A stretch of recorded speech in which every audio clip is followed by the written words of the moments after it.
Assalamualaikum warahmatullahi wabarakatuh. Selamat siang sahabat sekalian, berjumpa lagi.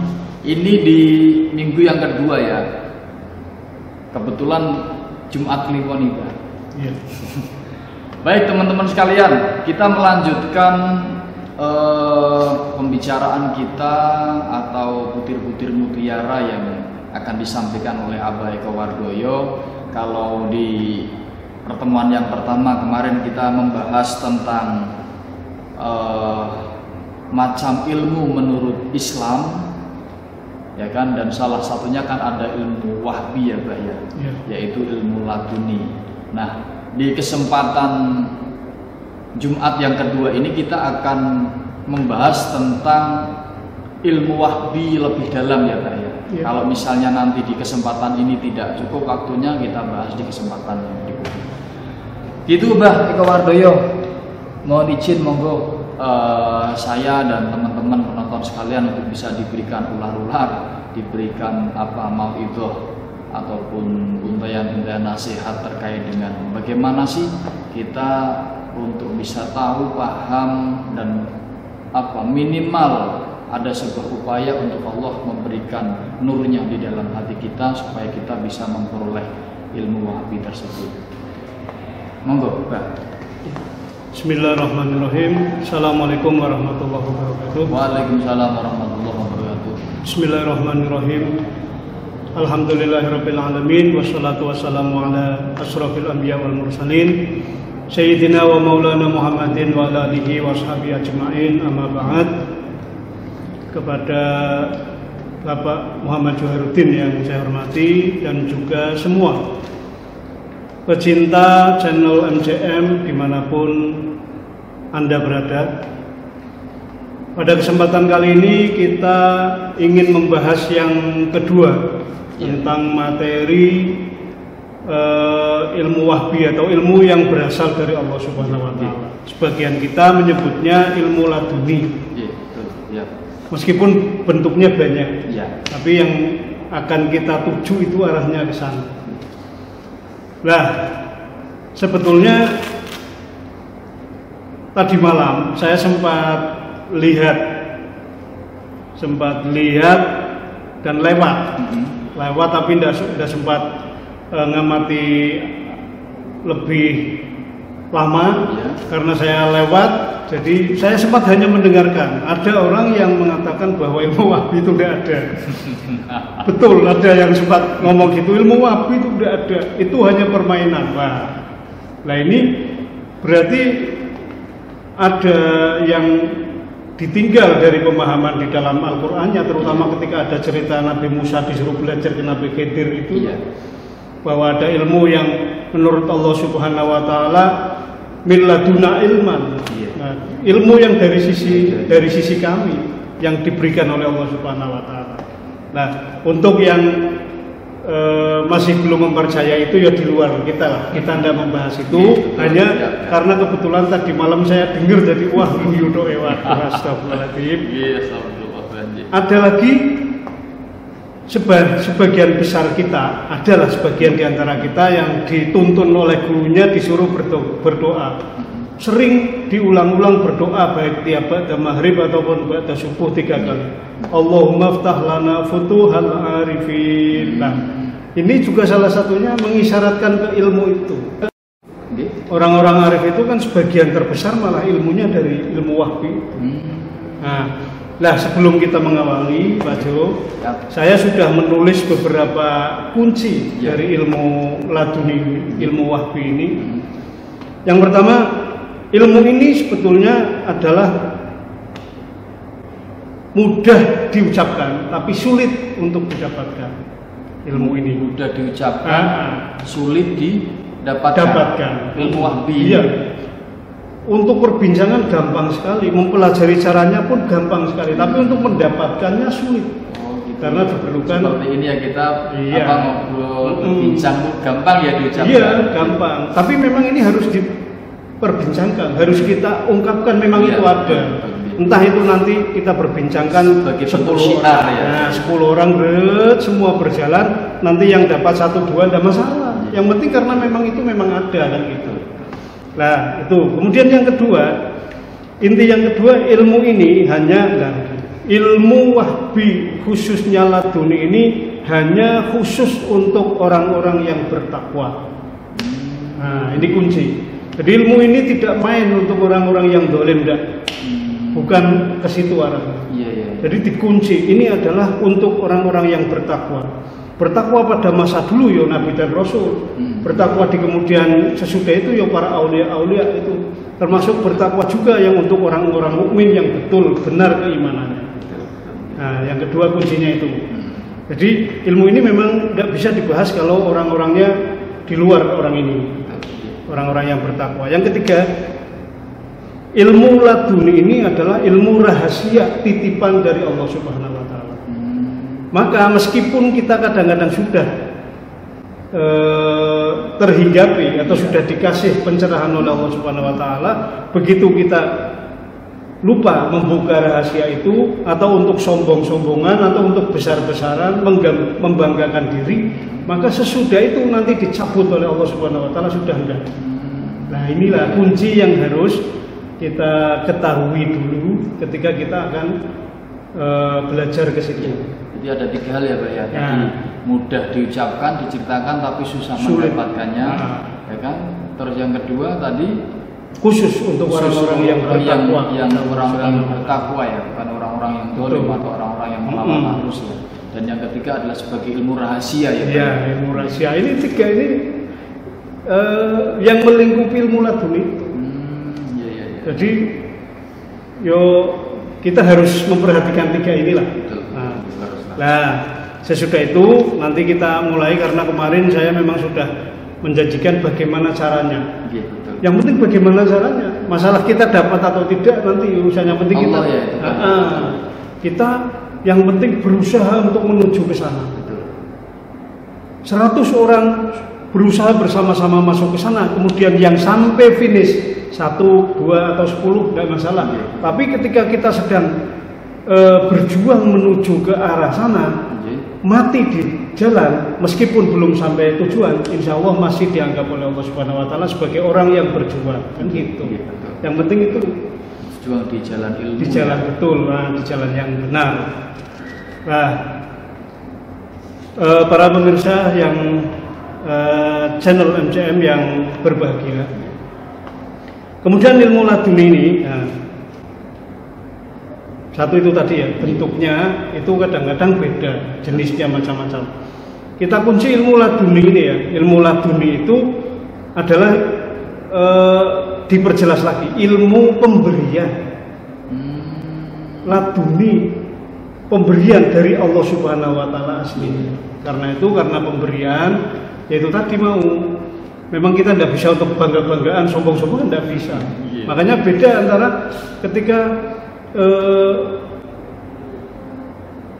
bentuknya mungkin kadang-kadang sama ya dengan ilmu-ilmu yang lain. Tapi ketika laduni ini kuncinya tidak bisa untuk sombong, tidak bisa untuk membuka.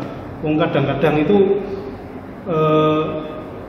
seorang kiai atau seorang yang kedunungan ilmu itu, begitu dia pesan kowe wis weruh aku ya, tapi ojo cerita aku pesan sampai aku ora ono. Lah begitu keseliru ki apa ya? Keliru atau salah. Keliru jalan, dia tidak kuat untuk tidak bercerita, kemudian cerita.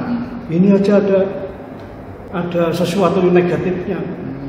Betul gitu. Iya, tak potong. Berarti kalau misalnya kan banyak itu kan di channel-channel YouTube itu. Misalnya kalau yang agak senada dengan channel saya itu kan seperti Amit Sewu, penarikan pusaka, terus nanti misalnya apa ya, ngeruduk dukun dan seterusnya, itu berarti bukan termasuk ilmu laduni ya? Bukan. Karena kadang kan ada ini ilmu Allah, ya benar ilmu Allah subhanahu, tapi kan bukan termasuk ilmu laduni ya? Iya.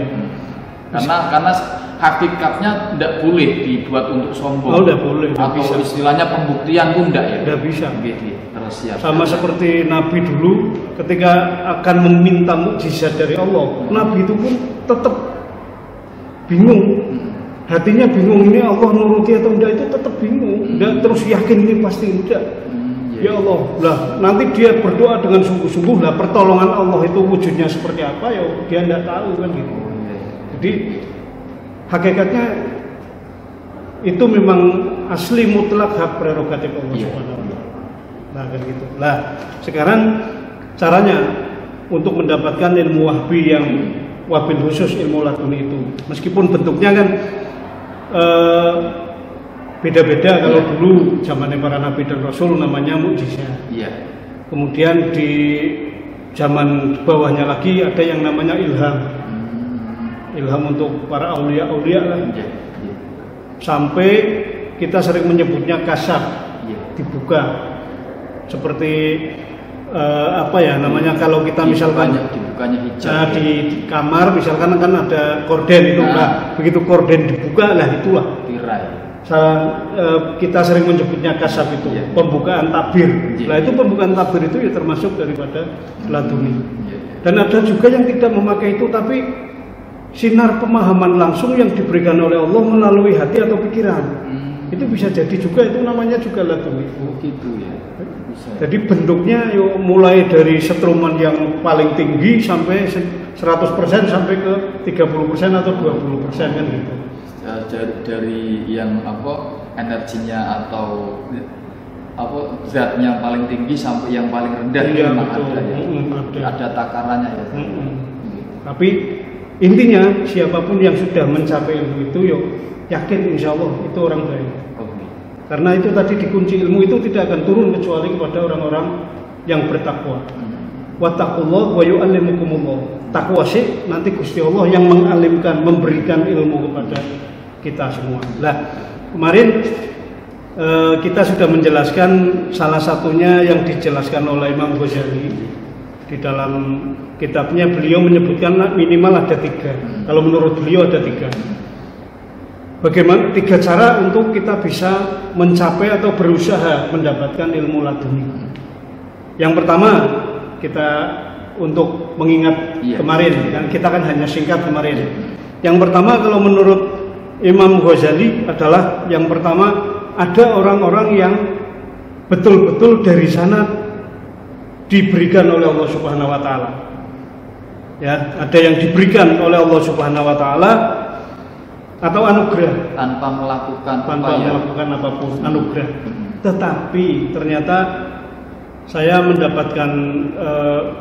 mendapatkan informasi juga. Anugerah itu pun sebetulnya berkaitan dengan sesuatu sebelumnya ternyata. Bisa jadi doa leluhurnya yang kita tidak tahu. Kita punya simbah, kita punya bapak yang kita tidak tahu, tapi dari dulu bapak kita itu sering meminta, ya Allah diberikan keturunan yang soleh-solehah. Ya Allah ada salah satu keturunan saya yang mencintaimu tanpa perhitungan misalnya. Doa-doa leluhur itu sebetulnya sahabat juga, tapi kita tidak tahu karena mungkin sudah terlalu lama dan sebagainya. Tidak mesti bapak kita, bisa jadi simbah kita, bisa jadi simbah kedua kita. Jadi anugerah Allah itu juga ternyata sebagian sumber mengatakan itu pun ada sahabatnya. Nah kan gitu ya. Jadi yang anugerah dari Allah langsung, misalkan ada salah satu contoh, misal kita pernah mendengar kisah Syekh Ahmad Al-Badawi. Syekh Ahmad Al-Badawi termasuk Sultan Aulia. Jadi beliau begitu lahir mempunyai kesukaan yang tidak sama dengan orang-orang seumuran beliau. Salah satunya adalah suka menyendiri, kemudian mulai dari pagi sampai siang itu meripatnya, matanya selalu melihat ke atas matahari, ke matahari terus. Itu tidak ada yang ngajari, memang sudah bawaan dari sana. Tapi kan wallahu a'lam itu kan karena doa leluhurnya kan semua soleh-soleh semua. Itu kan juga termasuk min dzurriyyah Rasulillah. Nah, jadi kebiasaan beliau itu dibawa sejak lahir yaitu suka menyendiri, kemudian suka melihat matahari. Orang-orang lain tidak tahu, setiap kali sesudah menyerap matahari itu, sinar dari matahari itu terserap di dalam mata beliau. Ketika beliau pulang tidak pernah beliau jalan itu melihat orang, Kalau beliau jalan pasti melihat ke tanah, kalau tidak melihat ke tanah ke atas. Ya, melihat ke tanah, kalau tidak ke tanah ke atas. Dan suatu ketika kan ada orang-orang yang mengatakan kae wong kae lho sombong kae. Ora tau ndelok, ora tau guneman, ora tau ndelok kae wong dan sebagainya dan sebagainya. Tapi beliau tidak membuka. Tidak membuka karena itu kemungkinan ya beliau sudah tahu sinyal-sinyalnya ilmu laduni itu tidak bisa dibuka, tidak bisa untuk sombong-sombongan tidak. Tetapi baru kemudian orang tahu ketika memang ada orang yang betul-betul membutuhkan jawaban. Ternyata apa? Ketika beliau melihat matahari itu sinar matahari terserap ke dalam matanya, sehingga setiap kali beliau melihat sesuatu yang bisa terbakar, katakanlah seperti kertas, kemudian misalkan jari itu apa ya? Kain. Itu termasuk manusia itu kan ada kainnya juga. Termasuk kalau misalkan tidak kain pun kulit kan tidak tahan panas itu. Kalau beliau melihat suatu ketika ada yang memang mungkin harus diperlihatkan, tapi beliau tidak ingin sombong-sombongan, ya memang harus diperlihatkan. Beliau melihat itu langsung terbakar. Barulah orang-orang sadar bahwa oh beliau itu seperti itu memang bukan sombong, tapi karena menghindarkan dari sesuatu yang tidak diinginkan kan gitu. Nah ini anugerah, salah satu contoh laduni yang berasal dari anugerah dari Allah Subhanahu Wa Taala. Itu banyak berlaku bagi para sultan-sultan aulia di dalam sejarahnya, di dalam manaqibnya kan banyak.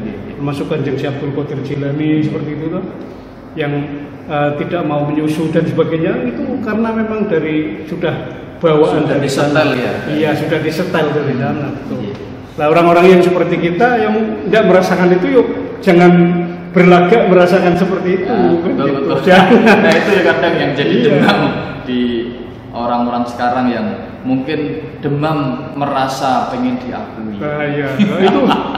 Itu di kata kunci yang pertama saja sudah tidak main itu.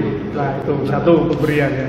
Kemudian yang kedua, menurut Imam Ghazali yang kemarin sudah kita bahas, setelah yang pertama adalah pemberian, kemudian yang kedua dengan riyadhah. Riyadhah ya, tirakat ya. Riyadhah itu baik riyadhahnya itu riyadhah dengan dohir, misalkan sholat banyak sekali, misalkan seperti Imam Junaid al-Baghdadi kan di dalam sejarah beliau melakukan sholat sunnah lebih dari 100 kali sampai 300 kali. Padahal beliau dan itu tidak mengganggu kerja beliau, karena beliau kan di pasar ya, di pasar itu ada pembantunya juga. Ketika beliau merasa ini waktunya daripada saya nganggur karena tidak ada kegiatan yang bisa saya jadikan alasan kepada Allah Subhanahu Wa Taala, beliau kemudian ke belakang sholat bentar. Nah itu riyadhah dengan dohir juga. Ada yang riyadhahnya tidak memakai dohir tetapi batinnya yang dikuatkan. Kayak misalnya dia berusaha semaksimal mungkin tidak punya rasa dengki kepada siapapun. Dia berusaha untuk tidak mempunyai perasaan iri kepada siapapun, sehingga ketika dia sekali merasa iri dia akan istighfar berkali-kali dan berusaha untuk menghilangkan itu. Begitu muncul katakanlah, wah saya kok agak dengki sama orang itu, saya datangi saya datangi orang itu, saya berikan sodako, saya berikan apa untuk menghilangkan itu, menghilangkan rasa dengki. Iya, karena dia beranggapan ini satu dosa bagi saya, kan gitu. Padahal itu perkara kecil. Nah, perkara kecil bagi orang yang iya betul. Tapi bagi orang yang betul-betul menginginkan arah itu, yang warok atau wirai, hati-hati. Sedang berjalan ke arah sana, bertakwa itu tadi, maka itu masalah bagi dia, kan gitu. Ada lagi yang berusaha semaksimal mungkin untuk mendoakan orang lain di luar tahunnya 100 orang atau lebih. Nah itu sehingga di suatu cerita Nabi Musa dulu kan pernah meminta teman, ya Allah tolong tunjukkan kepada saya siapa teman saya besok di surga. Nah, salah satunya kan ditunjukkan seorang pedagang di pasar Anu. Kemudian Nabi Musa kan mencari siapa pedagang yang dimaksud oleh Allah Subhanahu Wa Taala. Setelah ketemu, kemudian Nabi Musa minta izin untuk mengikuti karena ingin melihat kok Allah Subhanahu wa taala mengatakan ini teman saya di surga, padahal tampilannya casingnya biasa saja kan gitu. Casingnya bukan casing orang-orang yang top secara keilmuan ataupun secara orang kesolehan gitu. Wah, mosok kok ngene ya. Dia kemudian ikut. Bagaimana supaya saya tahu kok Allah Subhanahu wa taala mengatakan ini orangnya. Nah, kemudian Nabi Musa beberapa hari tinggal di situ, tapi tidak menyampaikan maksudnya. Setelah kemudian sudah 3 hari beliau sudah, wah saya kok betul-betul tidak mendapatkan apa yang saya cari. Kemudian ketika mau pamit kan baru cerita kepada orang itu, sebetulnya saya begini, saya itu kok minta kepada Allah ingin tahu siapa salah satu teman saya di surga nanti. Kok Allah menyebutkan kamu. Maka saya betul-betul pingin rahasianya supaya saya bisa menceritakan kepada orang-orang setelah saya. Nah, orang ini ternyata malah sudah tahu. Sudah tahu. Maka orang ini berkata, wahai Nabi Allah, begini, saya itu adalah yang pertama, saya di pasar. Kemudian saya ketika pagi kemarin 3 hari ada sampean, saya sediakan dulu makanan dan apa yang kira-kira bisa menjadikan sampean betah di sini. Sudah itu saya ke pasar, dan di pasar itu saya dari pagi sampai sore sampai selesai, saya senantiasa kalau misalkan menurut saya melakukan dosa, saya akan beristighfar seketika itu juga. Ketika saya merasa melakukan kesalahan kepada orang lain pun saya akan minta maaf kepada orang itu. Langsung ya, dari seketika itu. Iya, seketika itu. Nah, kemudian setelah dia pulang pada malam hari beliau orang ini temannya Nabi Musa itu, dia akan bangun meskipun bangunnya tidak terlalu lama. Kemudian dia berdoa, yang pertama minta ampun untuk dirinya, kemudian yang kedua dia memintakan ampun kepada orang-orang di pasar yang tadi pagi sempat membuat hati dia tersinggung, memintakan ampun untuk orang-orang itu. Kemudian yang ketiga, dia minta ampun kepada orang-orang yang kelihatannya menurut dia di pasar itu dia melakukan suatu kesalahan. Kalau kesalahan, dia minta ampun di situ. Lah kalau kesalahannya kok kira-kira fatal, dia akan mendatanginya dengan melakukan suatu kebaikan yang lain. Nah, misalkan memberi apa dan sebagainya. Ini ternyata orang yang menjaga betul hatinya dari sifat tidak baik, sifat suudzon, sikap dan sebagainya.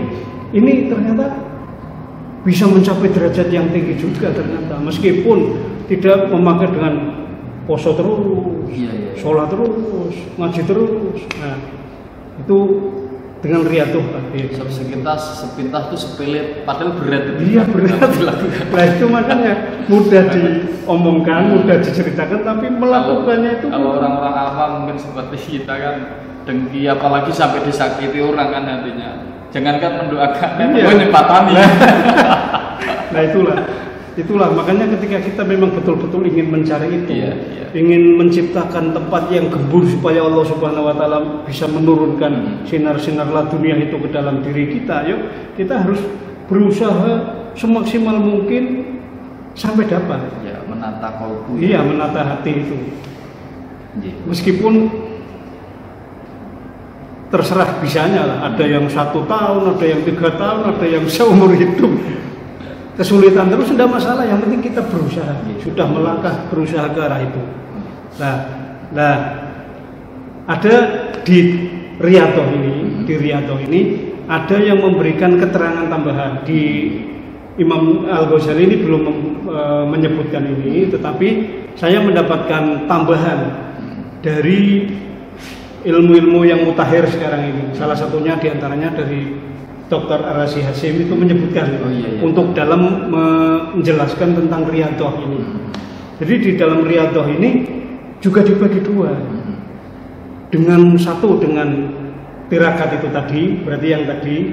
Kemudian yang kedua itu dengan robito. Nah, dengan robito.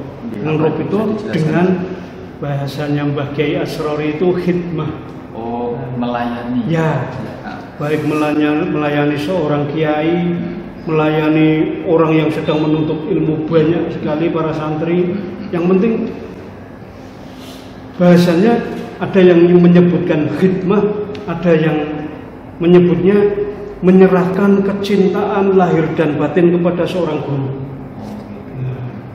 Ketika kita meletakkan kecintaan dan kepercayaan 100% kepada guru, maka di situ kita betul-betul tidak akan pernah membantah guru. Apapun itu.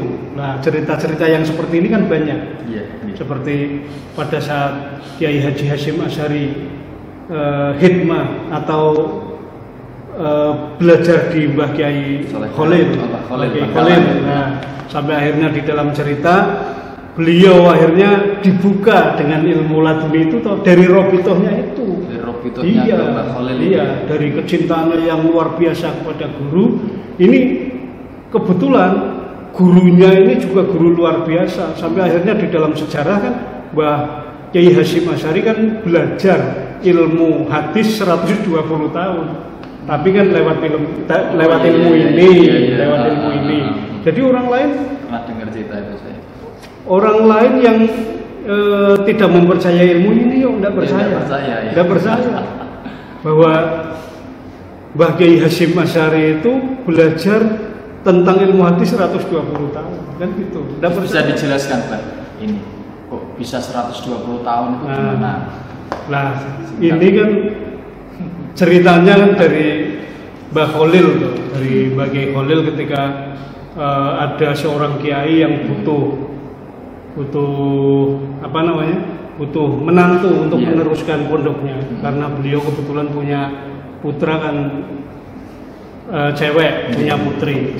Wah, saya punya putri padahal pondok pesantren saya besok harus ada pengganti. Wah, saya harus bagaimana? Saya tak sowan ke Mbah Kiai Khalil kan gitu. Setelah sowan Mbah Kiai Khalil, Mbah, kulo ngene saya butuh orang untuk meneruskan pondok saya. Nah, Mbah Kiai Khalil ini memanggil Mbah Kiai Hasyim Asy'ari, padahal Mbah Hasyim pada saat itu kalau orang-orang yang lain mondok betul-betul di ribat sana, yo ngaji dan sebagainya, ini kan enggak. Ini hanya khidmah di rumah, melayani Pak Yai, melayani Bu Nyai. Di dalam. Ya, nah pada saat itu kebetulan beliau kan lagi Mbah Kiai Hasyim ini lagi mandikan kuda. Sim, berani. Dipanggil beliau datang. Nah, begitu datang Mbah Kiai Khalil ini mengatakan, iki po bocah ini. Nah, setelah disebutkan seperti ini kan kiai yang satunya ini melihat potongannya kok seperti ini kan dia yakin ragu, betul-betul ragu pada saat itu. Waduh. Nah, tapi bagaimana? Saya sudah kadung minta kepada Mbah Khalil, masa saya tapi tetap ada keraguan. Dah wis kowe bali osik kono, siapke iki calonmu iki engko. Calone mantumu, calone anakmu ya. Akhirnya Pak Yai itu pulang dengan keraguan. Tetapi Mbah Hasyim pun sama ternyata. Waduh, lahung saya mondok di Mbah Khalil ini tidak pernah ngaji. Dari awal sampai akhir hanya disuruh nyiapkan keperluan mandi, kalau Pak Yai mau mandi, Bu Nyai mau mandi. Kadang-kadang harus memandikan kuda kalau Pak Yai akan ada acara dan sebagainya. Kok ujuk-ujuk saya dicalonkan untuk bisa menjadi pengganti kiai? Sama bingungnya.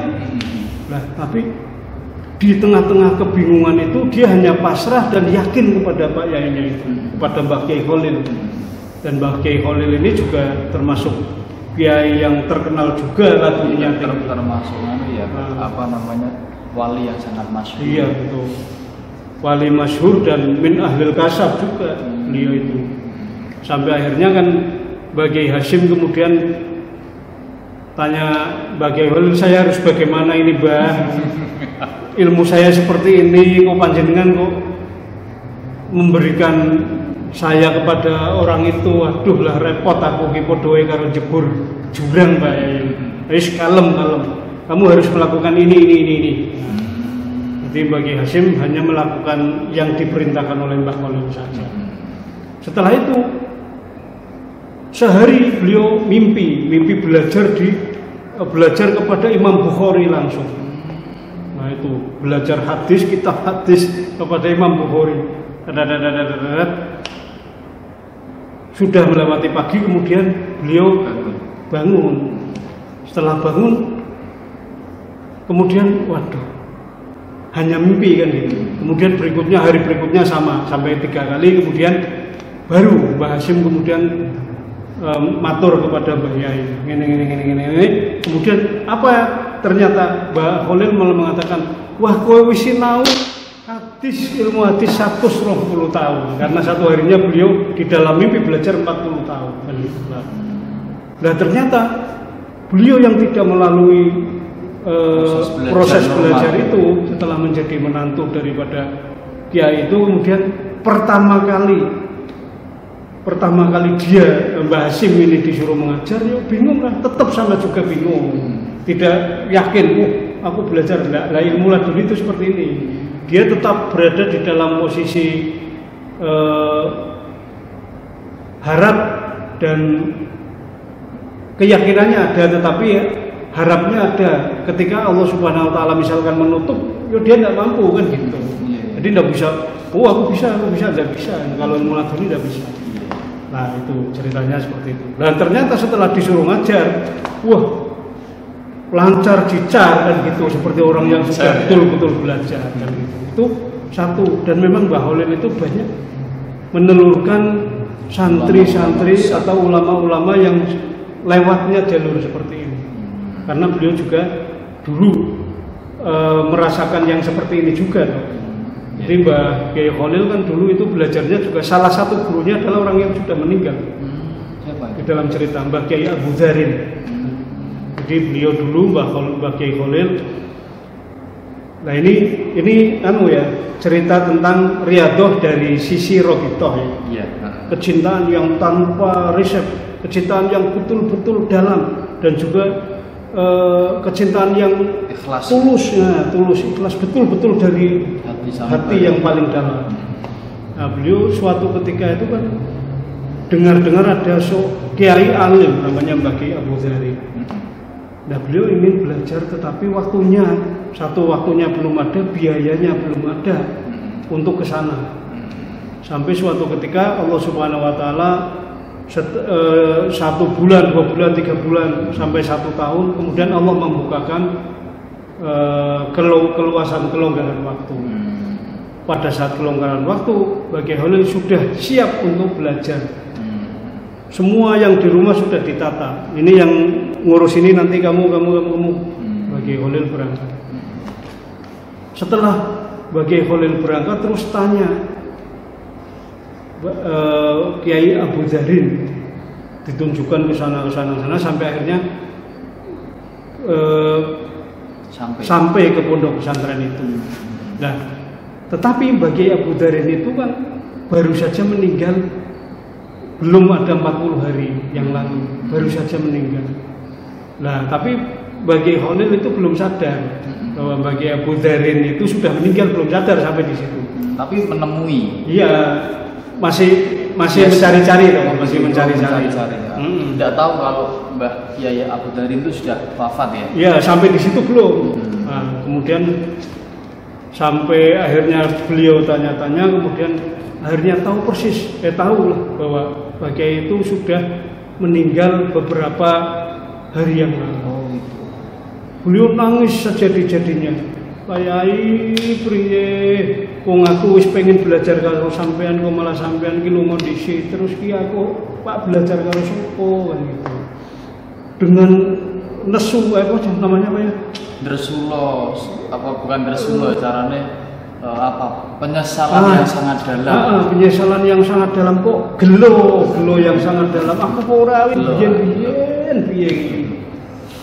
Beliau kemudian di makam situ hanya membaca Yasin sebanyak-banyaknya. dan tidak kemana-mana. Membaca Yasin, minta, membaca Yasin, minta, membaca Yasin, minta sampai 40 hari. Nah di 40 hari itu kemudian beliau bermimpi, diajari oleh Mbah Kiai Abu Dzarin itu semua ilmu yang beliau punya, bukan hanya satu, semua ilmu yang beliau punya. Setelah beliau bangun dari situ setelah 40 hari ya, membaca Yasin di situ, minta kepada Allah betul-betul dengan rasa itu gelo tadi, ya Allah aku wis ngerti ana wong alim kok aku ora rene dolim temen awakku kan ya. Jadi kayak apa ya, menghakimi diri. Iya betul. Jadi tidak ada keinginan, tidak ada perasaan di situ wah nanti saya bisa ilmu ini, udah itu murni dari Allah betul. Ya Allah aku kok dolim temen ngerti ana wong alim kok aku ora sowan rene. Gara-gara urusan rumah tanggaku, gara-gara urusan keluargaku, wah dolim banget aku ya Allah. Aku kecintaanku padamu ternyata masih dipertanyakan, masih harus dipertanyakan. Dengan itu dia tidak menyadari sama sekali ternyata di hari yang ke-40 Mbah Yainya datang. Dan ternyata semua ilmu yang dimiliki oleh Mbah Kiai Abu Dzarin itu ternyata sudah transfer ke situ. Kembali Khalil. Nah itu kan cerita sampai kemudian di makam itu kan ada tulisannya. Ini adalah makam Mbah Kiai Abu Dzarin yang telah membuka Mbah Kiai Khalil. Itu salah satu cerita yang dari Robitoh itu, dari khidmah ataupun dari takdim kepada seorang guru, seorang ulama, seorang kiai. Nah itu yang kedua ya, dengan Riyadhah itu bisa dengan tirakat, bisa dengan Robito. Kemudian yang ketiga kalau menurut Imam Ghazali, yang ketiga adalah dengan tafakur. Nah, tafakurnya ini kalau orang-orang sering menyebutnya di saat ini itikaf lah. Itikaf kemudian berpikir uzlah dalam posisi yang tetap masih berada dalam jalan suluk, insya Allah menuju ke situ ya, termasuk dalam itu. Nah itu ya tiga ini menurut Imam Ghazali tiga itu. Tetapi di beberapa keterangan yang lain ada tambahan. Salah satunya ini tak catat ada tambahan yang kadang disebutkan oleh ulama ini tapi tidak disebutkan ulama itu. Nah, yang keempat adalah dengan melakukan ilmu yang dia tahu dengan sungguh-sungguh. Meskipun ilmunya tidak banyak. Iya. Misalkan dia baru hanya tahu Fatihah. Dia membacakan dia melaksanakan Fatihah itu sesuai dengan pesan pada saat dia mendapatkan dari kiai siapalah. Katakanlah waconan Fatihah misalnya satu hari baca 41 kali. Dia melakukan itu dengan sungguh-sungguh. 41 kali dia lakukan. Terus dengan keyakinan yang tinggi. Itu juga bisa untuk membuka daripada cahaya-cahaya dunia yang berikutnya. Itu. Kemudian ada lagi yang termasuk ada yang mengatakan dengan jalan istiqomah dalam waktu yang lama. Jadi kita kan kebanyakan melaksanakan amal suatu amal kebajikan kan kadang-kadang asem ya. Iya, roh asem. Atau kadang-kadang juga tidak, setelah bertahun-tahun kita lakukan kemudian ada suatu kejadian yang membuat amal ini tidak terlaksanakan terus dibiarkan tok gitu loh. Kalau orang yang berniat menyengaja istiqomah itu karena ada suatu kejadian yang menuntut dia tertinggalkan, bukan sengaja meninggalkan ya, tertinggalkan. Sesudah itu dia harus mengqadha lagi dengan niat melakukan kan gitu. Nah ini kaidah-kaidah istiqomah. Nah, orang yang istiqomah ini juga bisa untuk menarik, menyedot ilmu laduni. Makanya di kaidah-kaidah ilmu tasawuf kan yang namanya istiqomah itu khairu min alfi karomah kan gitu. Berarti lebih daripada 1000 keramat. Karena memang nilainya tinggi sekali kan gitu. Nah, ini dari yang lain yang bisa kita himpun, minimal ada 5 hal atau cara yang bisa kita masukkan dalam diri kita supaya kita bisa mudah-mudahan menarik ilmu laduni dari Allah Subhanahu wa taala. Nah, itu yang saya sampaikan Pak Johan. Mudah-mudahan ada manfaatnya untuk kita semuanya. Amin ya rabbal alamin. Ya Pak Eko, jadi apa Eko?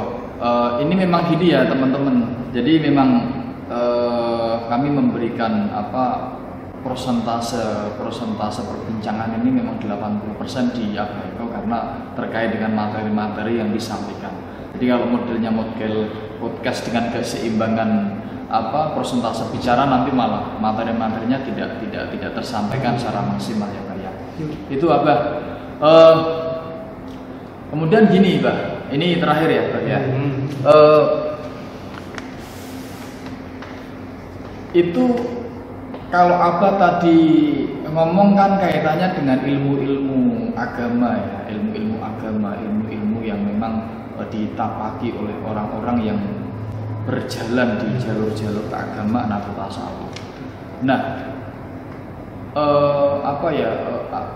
takzim atau kepatuhan seorang murid kepada guru itu bisa ndak kemudian mendatangkan sebuah ilham atau taruhlah ilmu laduni. Kalau tadi kan ada takaran-takarannya ya, walaupun takarannya ringan, tapi robitoh atau ketaatan kita kepada guru dalam hal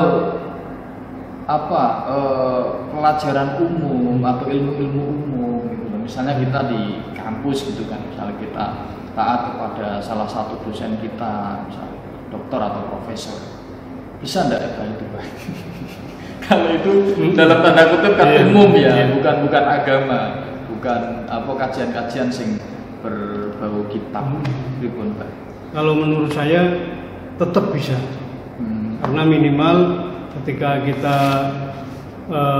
takdim betul, ya kita takdim betul. Memang kadang-kadang yang namanya begitu mengikuti tanpa riset ya. Kadang-kadang ya sama di dalam agama Mbah Hasyim juga ya mengikuti tanpa riset kadang-kadang susah. Kadang-kadang susah. Di dalam agama pun sama, di dalam ilmu non agama pun ya sama sebetulnya, hanya mungkin tingkatnya lebih menyakitkan kan gitu. Salah satu contoh misalkan Mbah Hasyim lagi penak-penak mangan, lagi penak-penaknya misalnya makan, kemudian langsung diperintah misalkan oleh gurunya, seperti dulu juga pernah ada cerita cincinnya Mbah Nyai Khalil jatuh di Jamban ya, di Jamban. Bagi Khalil terus minta Hasyim untuk mencarikan cincinnya itu, sampai ngublek padahal kotoran itu. Iya, itu jelas kotoran itu. Itu kan juga menyakitkan sekali itu. Yo, kalau betul-betul orang yang ketaatannya masih ada masih ada keraguan, tidak sampai seperti itu. Iya, tidak sampai seperti itu. Di ilmu umum pun nanti sama juga. Misalkan kita patuh betul kepada dosen, misalnya. Lah kita yang penting patuh hubungannya dengan Allah Subhanahu wa taala. Saya menghormati dosen karena beliau adalah guru saya. Yang penting saya niat karena Allah mengikuti beliau kan gitu. Entah nanti keinginannya Pak dosen itu kadang-kadang ya selaras dengan kita, kadang-kadang ya tidak.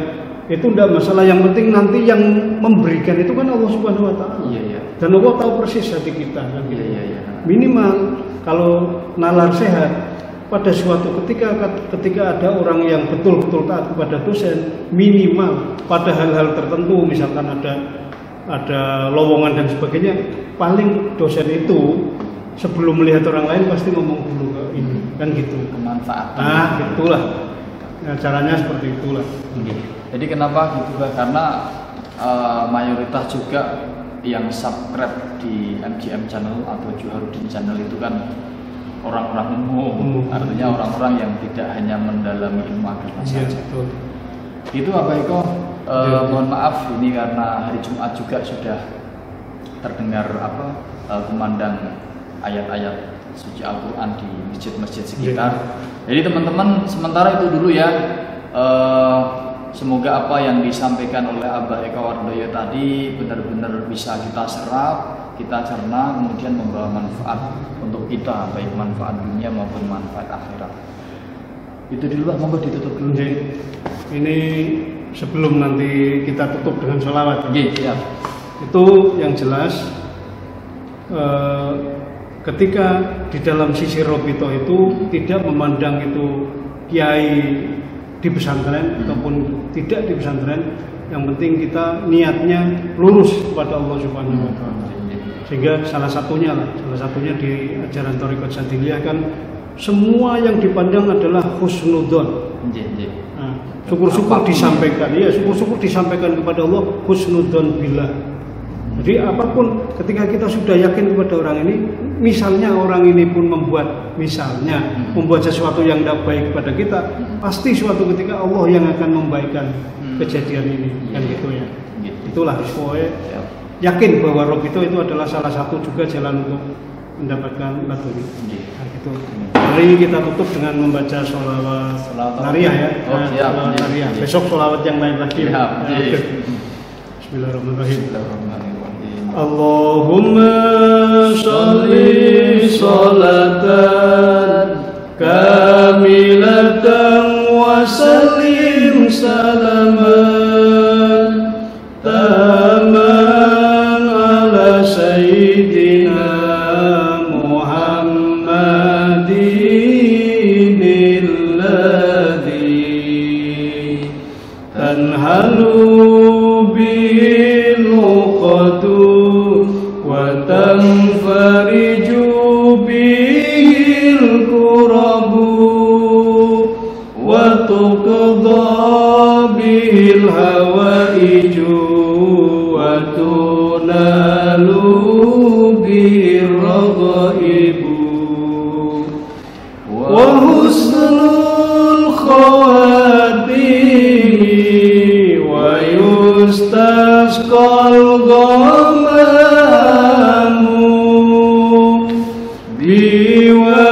biwajhil karimi wa ala alihi wa sahbihi fi kulli lamhatin wa nafasin bi'adadi kulli ma'lumilah. Amin. Bismillahirrahmanirrahim. Allahumma salli wa sallim ala sayyidina Muhammadin wa ala alihi wa sahbihi ajma'in. Allahumma aftah lana futuhal arifin. Allahumma aftah lana futuhal arifin. Allahumma aftah lana futuhal arifin. Allahumma rabbana atina fid dunya hasanah fil akhirati hasanah wa qina adzabannar. Wa sallallahu ala khairi khalqihi sayyidina Muhammad wa ala alihi wa barik wa sallim. Walhamdulillahi rabbil alamin. Al-Fatihah.